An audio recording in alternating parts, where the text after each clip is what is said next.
Hello students, मैं आपका teacher Rituraj Ranjan. आप जैसे आपको पता है कि हम इस लेक्चर में एक्सरसाइज 6.3 के क्वेश्चंस देख रहे हैं, है ना। तो चलिए उससे आगे और क्वेश्चन हम लोग करते हैं। चलिए स्टूडेंट्स, अब क्वेश्चन नंबर 8 देखते हैं। देखिए क्वेश्चन नंबर 8 में क्या कह रहा है। यहां पे डायग्राम आपको खुद बनाना होगा। E is a point on the side AD produced of a parallelogram ABCD and BE intersects CD at F so that triangle ABE similar to triangle CFB। तो स्टूडेंट सबसे पहले आपको डायग्राम इसको बनाना है। क्वेश्चन आपने देख लिया। अब क्वेश्चन देखने के बाद डायग्राम में कैसे प्रोसीड करेंगे, तो देखिए E is a point on the side AD। E जो है AD के साइड पे एक पॉइंट है, ठीक, इतना produced of a parallelogram, parallelogram के द्वारा पैरेललोग्राम बन रहा है। तो देखिए एबीसीडी एक पैरेललोग्राम तो बनना है, ये तो तय हो गया, है ना। तो आप देखिए इजीली क्या करोगे स्टूडेंट, एक यहां पे मैं आपको पहले समझा देता हूं। डायग्राम आपको दिख रहा होगा, है ना। देखिए सबसे पहले क्या है इसमें, एबीसीडी एक पैरेललोग्राम, इतना समझ में आ रहा है। तो देखिए आप पैरेललोग्राम कैसे बनता है, ये देखिएगा, है ना।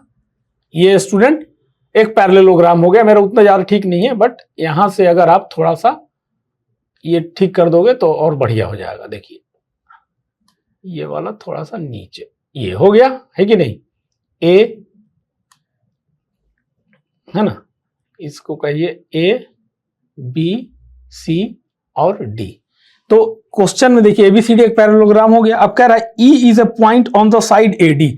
एडी के साइड पे एक ई पॉइंट है, एडी के साइड पे, एडी के साइड पे ई पॉइंट है। तो मान लीजिए आप इसको या इसको आप ऐसे बढ़ा दीजिए, एडी के साइड पे E is a point on the side AD produced of a parallelogram ABCD BE intersect CD, BE intersect CD. अब उस तरह से कि बीई जो है, पहले क्या कहा है, E is a point on side AD, AD के साइड पे ई पॉइंट है एक, तो ई पॉइंट इसको आप दे दीजिए नाम, ठीक। अब आगे पढ़िए कि एबीसीडी पैरेललोग्राम है, एबीसीडी पैरेललोग्राम बना लिया, उसके बाद ये स्टेप किया। And BE intersect CD at F. BE, BE तो आप कहोगे सर बी तो लाइन है नहीं, तो बिल्कुल आपको बनाना होगा बीई इंटरसेक्ट सीडी। देखिए सीडी कहां है, ये लाइन है सीडी, तो बीई जो है कह रहा है इंटरसेक्ट करेगा सीडी को, बीई। देखिए अब ये लाइन को ज्वाइन कर दिए। अब क्वेश्चन पढ़िए, एंड बीई इंटरसेक्ट सीडी, ये हो गया बीई, किसको इंटरसेक्ट कर रहा है, सीडी। सीडी ये लाइन है ना, इस लाइन को इंटरसेक्ट कर रहा है बीई, ज्वाइन करा दिया एट एफ, यानी कि ये पॉइंट एफ हो गया। इस तरह से भी आप चाहें तो डायग्राम बना सकते हैं। मैंने ऐसे बनाया, आप ऐसे बनाए, कोई और किसी तरीके से बनाएगा। कोई नाम यहां से एबीसीडी से चालू कर दे देना, कोई स्टूडेंट एबीसीडी यहां से लिखना चालू कर दे। That totally depends on you student, ठीक है। मैंने समझाना था, ये समझा दिया, ठीक है ना। अब चलिए इसको सॉल्व करते हैं, बहुत इजी है।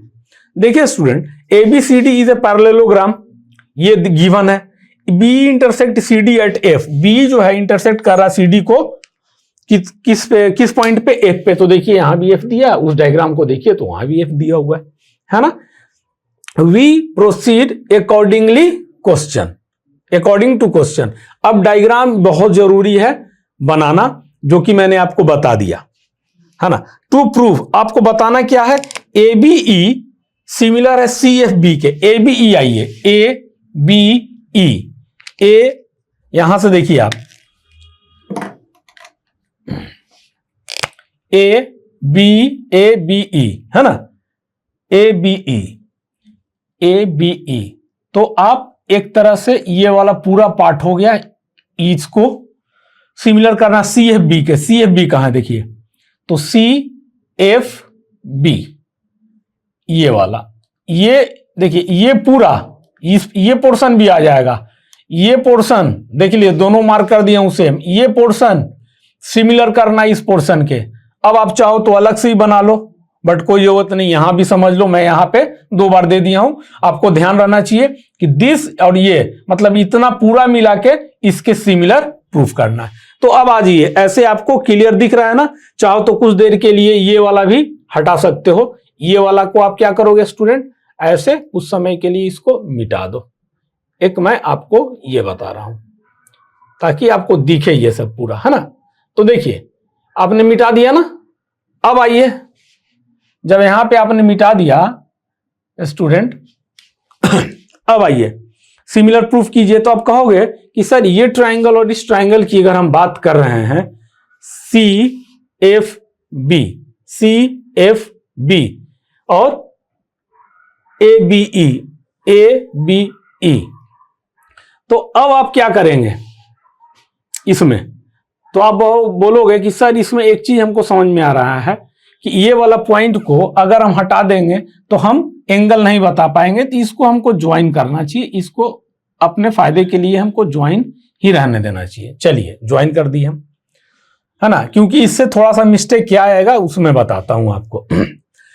अब देखिए ये वाला और ये वाला एंगल वर्टिकल अपोजिट एंगल, तो ये लाइन होना जरूरी है ना, इसलिए तो यहां पे आप हटा के समझ लिए, इसको लाए, इसलिए यहां पे ये वर्टिकल अपोजिट एंगल हो गया स्टूडेंट, हो गया कि नहीं। तो आप यहां लिख लिए इन ट्राइंगल ABE और CFB में अगर हम बात करें तो angle A is equal to angle C। Angle A पहले आप देख लीजिए, इसकी बात बाद में करेंगे। एंगल A एंगल C के बराबर है, एंगल A एंगल C के बराबर है, देखिए, है ना। तो कारण क्या होगा? तो आप बोलोगे कि सर यहां पे आप रीजन यहां लिख दीजिए, opposite side of parallelogram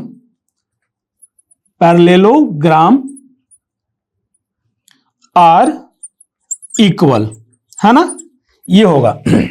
angle A is equal to angle C हो जाएगा, है ना, और angle D is equal to angle ये पूरा B के। तो हमें स्टूडेंट इससे कोई मतलब है नहीं, इसलिए मैं नहीं लिखा हूं, ये प्रॉपर्टी है, प्रॉपर्टी, है ना। इसमें क्या आता है, angle A is equal to angle C, angle B is equal to angle D, but हमें काम सिर्फ इससे है, ठीक है। I you getting my point student? चलिए, तो ये हो गया। अब आइए एंगल AEB जो अभी बता रहा था और CBF इक्वल है, AEB, AEB मतलब ये वाला, देखिएगा ये वाला स्टूडेंट इक्वल है FBC या CBF के, ये वाला देखिए CBF के। ये कौन सा? तो देखिए यहां पे ये पैरेलल लाइन है, तभी तो पैरेललोग्राम है, पैरेलल लाइन है। तो पैरेलल लाइन में ये देखिए स्टूडेंट, ये गया ऐसे गया ऐसे गया, मतलब ऐसा ऐसा और ऐसा। ये देखिए जेड बना रहा है ना, अल्टरनेट एंगल होगा कि नहीं होगा? बोलिए क्यों? क्योंकि ये वाला जो है ना ये पैरेलल लाइन है, तो अल्टरनेट एंगल होगा ना। तो यहां पे आप क्या लिखोगे? Alternate angle, alternate angle, alternate angle है, इक्वल होगा। अब स्टूडेंट दो ट्राइंगल, ये पूरा और ये पूरा और ये, इसका दो एंगल आपस में इक्वल हो गया, तो तीसरा अपने आप इक्वल हो जाएगा। तो हमें लिखने का जरूरत है क्या? तो नहीं। तो इस तरह से जब ये हमें मिल गया opposite sides of parallelogram are equal, एक एंगल ये, एक दूसरा अल्टरनेट एंगल से हम दिस इक्वल टू दिस कर दिए, ये जेड बनाया, याद है ना आपको, ये जेड बनाता है ना, वर्टिकल में कैंची बनाता है, ये याद रखिएगा। और जेड बनाता है जब पैरेललोग्राम दिया हो या पैरेलल लाइन, तो जेड बनाएगा तो अल्टरनेट एंगल होगा वहां, ठीक है। तो ट्राइंगल ABE सिमिलर हो जाएगा CFB के।